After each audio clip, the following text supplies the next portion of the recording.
semana passada, nós já aprendemos um pouco sobre esse conteúdo. Vocês lembram? Nós começamos a falar da indumentária religiosa. Já tínhamos conhecido a evolução das nossas vestimentas para o ser humano, mas na aula passada nós estudamos as vestimentas, as indumentárias religiosas da comunidade indígena.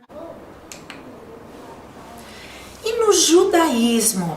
No judaísmo tem o kippá, que é um pequeno chapéu em forma de circunferência utilizado no judaísmo, tanto como símbolo da religião, como também como representando um temor a Deus.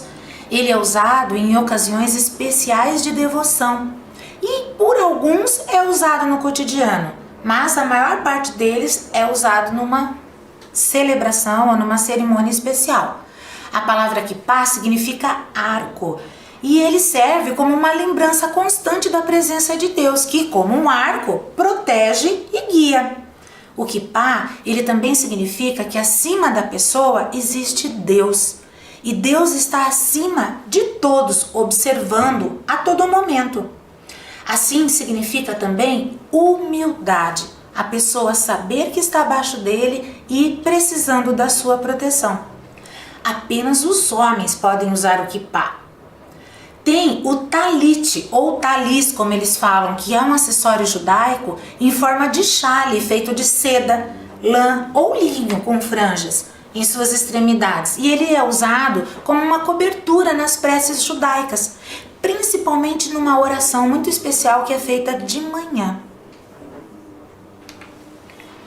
Os homens, eles comparecem às cerimônias com roupas mais sociais, mais bem arrumadas, até com gravatas, os homens. E as mulheres sempre com uma saia pelo tornozelo, os braços tampados e normalmente com um véu na cabeça. Quando um visitante comparece às cerimônias, é aconselhado que ele se vista também de uma maneira Apropriada, cobrindo um pouquinho mais o seu corpo. Não precisa usar, o visitante não precisa usar véu e nem precisa usar o kippá, mas a sua roupa precisa ser discreta. O kippá e o talit, que é um lenço que os homens usam para tapar a cabeça quando eles rezam, é reservado para os fiéis. Os visitantes, não. E agora nós vamos falar um pouquinho do cristianismo, a religião do cristianismo. Os homens, como que eles se vestem? Existe uma das vestimentas que é a batina, que tem como fim ser um sinal para os outros e para o padre. Para os outros, a batina ajuda a identificar o sacerdote no meio de outras pessoas. O padre, ele não pode passar desapercebido. Ele é o sinal de Deus, é a luz, é a referência dessa religião. Ele tem que ser visto, tem que ser encontrado com facilidade, por isso ele se veste de uma maneira diferente. Esse hábito sacerdotal, ele ajuda a identificar o padre. Um dos grandes significados da batina é lembrar ao padre e aos outros que ele abriu mão de muitas coisas para se dedicar a Cristo. Sempre com simplicidade, pobreza e uma vida muito cheia de alegria, por todos os atos que ele faz junto à comunidade e por tudo que ele recebe dessa comunidade. E as mulheres? A roupa usada pelas freiras é chamada de hábito. A primeira roupa geralmente é uma túnica lisa. Algumas freiras vestem sobre a túnica uma touca que cobre toda a cabeça e o pescoço, emoldurando o seu rosto. Já o escapulário, uma peça parecida com um avental, é usado sobre os ombros. Elas também vestem um véu não transparente na cabeça. As diferentes ordens de freiras podem ser identificadas por seus hábitos. As dominicanas, por exemplo, vestem um hábito tradicional preto e branco, igual esse da primeira foto. Na hierarquia da Igreja Católica se percebe que na medida que o grau hierárquico aumenta, também a pomposidade e exuberância da vestimenta cresce, simbolizando assim a riqueza e a nobreza de espírito. Esses são os padres capuchinhos. O nome se deriva do nome do capuz dessa vestimenta. Se chama cappuccino. As ordens franciscanas que seguem os ensinamentos de São Francisco de Assis, que tem ele como pai fundador, usam túnicas longas, um capuz, cordas nas cinturas e calças. Na religião católica, a vestimenta pode muitas vezes identificar a ordem que o monge pertence. Por exemplo, os capuchinhos, eles utilizam um manto simples para simbolizar a simplicidade e um capuz, conhecido por tonsura, para proteger a cabeça, muitas vezes raspada. A tonsura, ela representa o abandono de toda a vaidade de uma vida consagrada a Deus. Podem também utilizar um cinto, um cordão, apresentando vários nós, como símbolo da fé, da esperança, da caridade e da penitência. Esse é um dos seus adornos, é o rosário. Esse acessório religioso, ele trata-se de uma oração e ele é constituído pela recitação de Ave-Marias em grupos de 10, sendo precedidos de um Pai Nosso e concluído com uma glória. Esses nomes que eu acabei de falar são nomes de algumas orações dessa religião. Durante o rosário, eles meditam os mistérios da vida de Cristo e de Maria. Quando usado no pescoço, é uma forma de proteção. E o islamismo?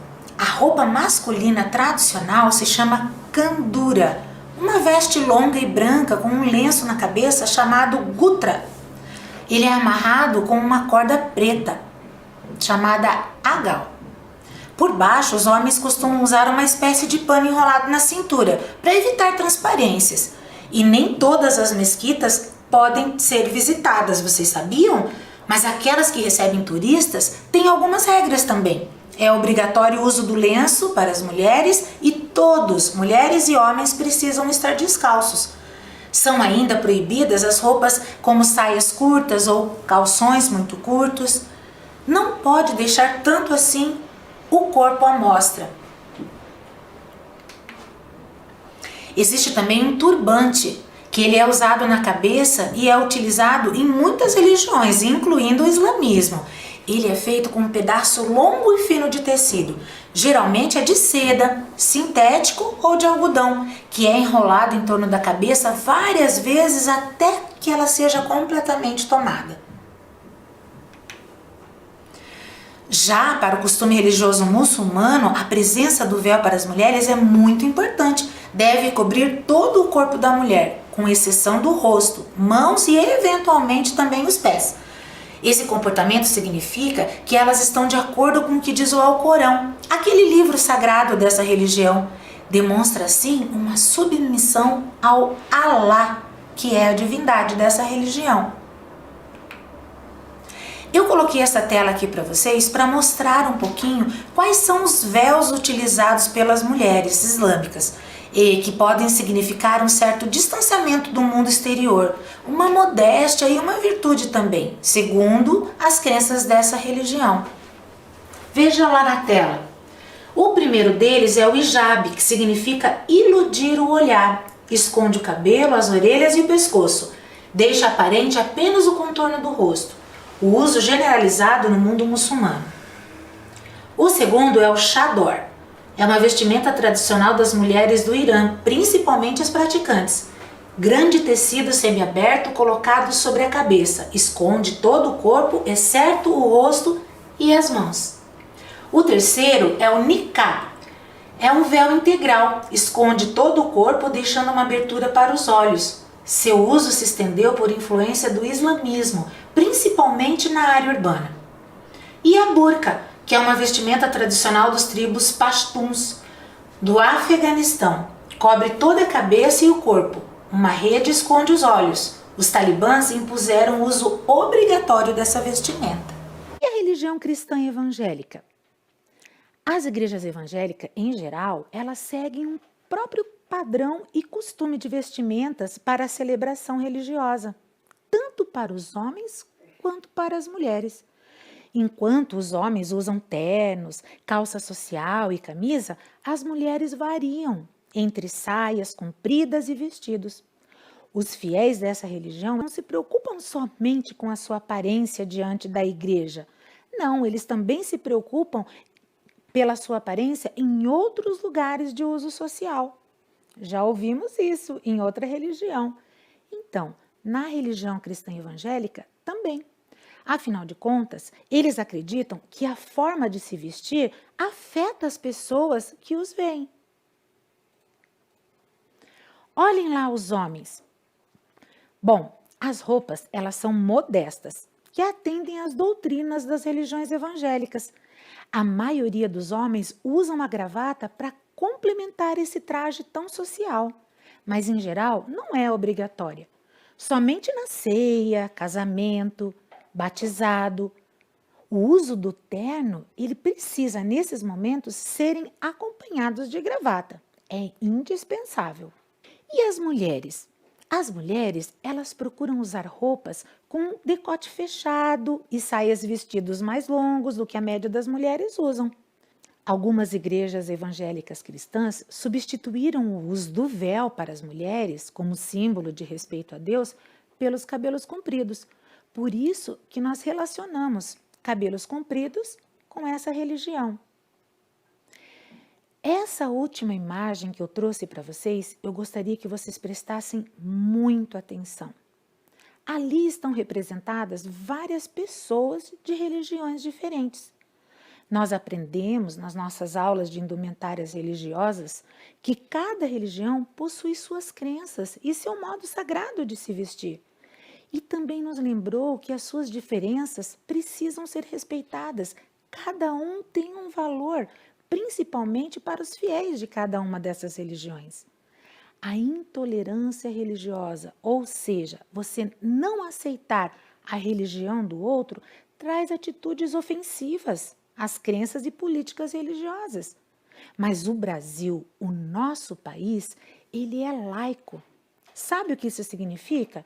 Que todos os brasileiros possuem o direito de escolher a sua religião. Direito assegurado por lei, escrito lá na lei que existe e que diz da Constituição do nosso país como nós devemos nos comportar. Quem não segue essa lei podia ser até preso. Vocês sabiam? Mas infelizmente, crianças, o nosso país, ele tem registrado acontecimentos que não respeitam esse direito. O direito que temos de professar a nossa fé. É triste, mas acontece. É triste que ainda convivemos com o preconceito de algumas pessoas que julgam que a sua crença é superior às outras. Mas cada um de nós podemos colaborar. Sabe como? Aprendendo para poder respeitar essas religiões e ver o valor em cada uma delas, se não para mim, para aqueles que as seguem.